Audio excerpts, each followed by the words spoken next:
you wanted to use the textbook ebook, you can click the textbook project start, and your instructions here would be the ebook. So you would click on the instructions and a separate window would open up.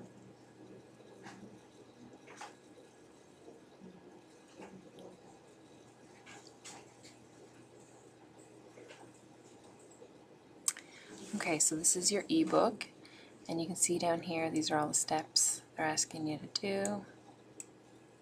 You can slide the bar along or you can follow it with these little arrows here. Best to maximize it so you can see what you're doing. So here's the introduction,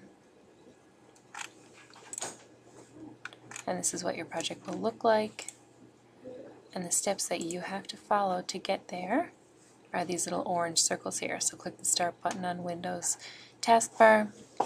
This one here you can usually skip because Sam downloads the project for you, so you don't need to open up an empty Word document.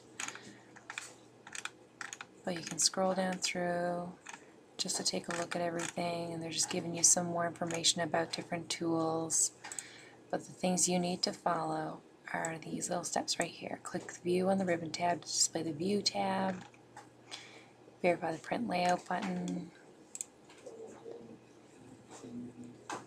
Click the layout, click the margins. So this is your actionable steps that you would take to complete your project. Entering text in a document.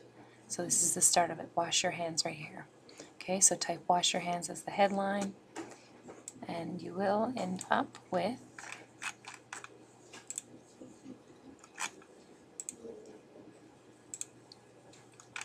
this at the end when you follow all the steps.